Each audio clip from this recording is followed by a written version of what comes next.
Hello, my name is Dana Simmons, and I'm the Student Money Management Coordinator at the University of Texas at Tyler. Today I'm going to talk to you about best practices in money management while you are in graduate school. The first tip is to live like a graduate student. As you're probably already aware, graduate school is taxing on your mind, body, and finances.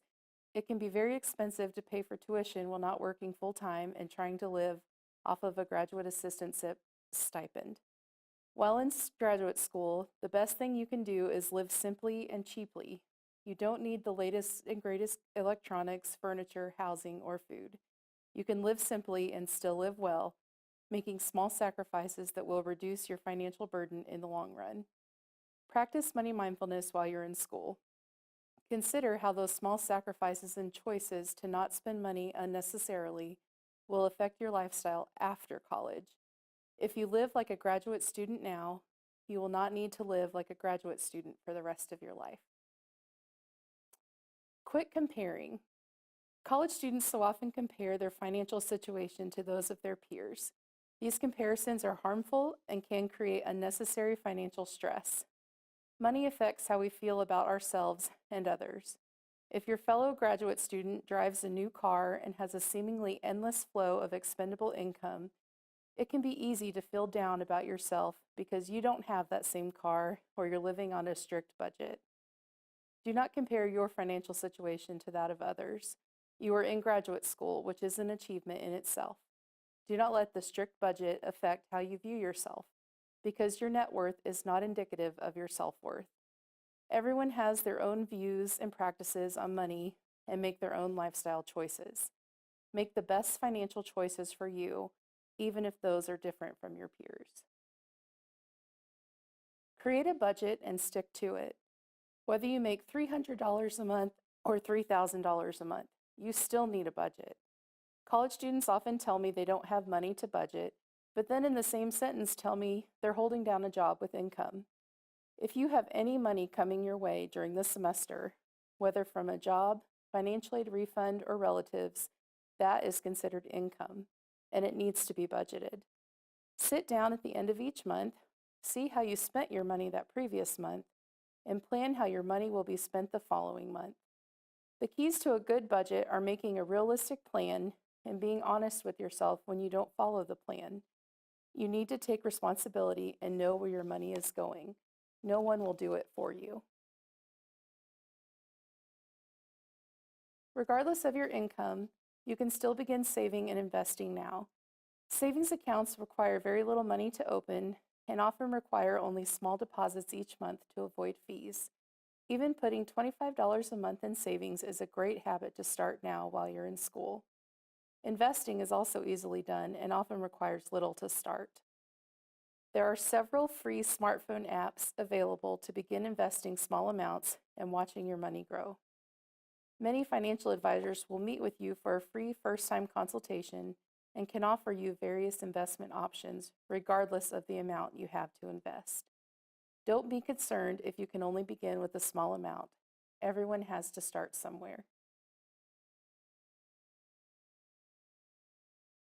Always remember to explore your job options. Graduate students often tell me there are simply not enough jobs on campus to go around.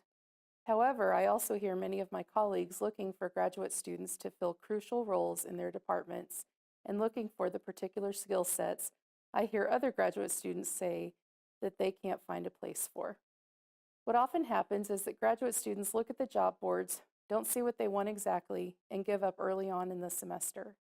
Life happens on a college campus and jobs change or are added near daily.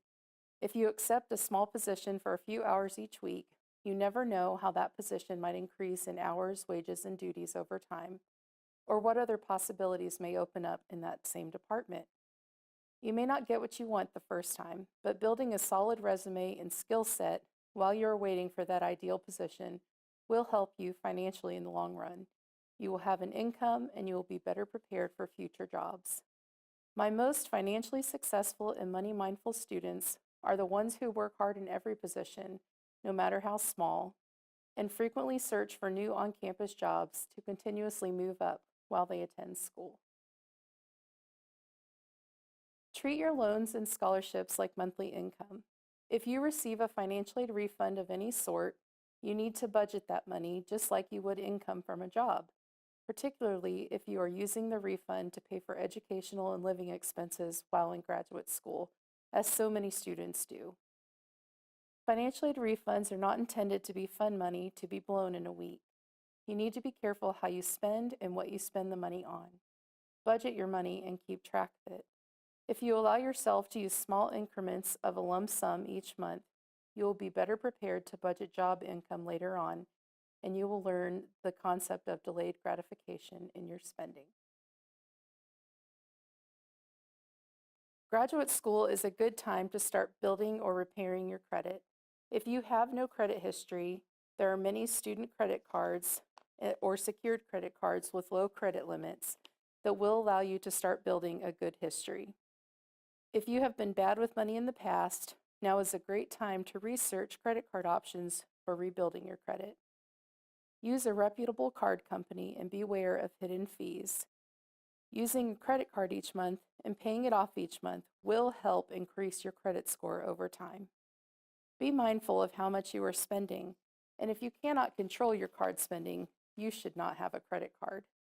You need to be able to pay the card balance off every month.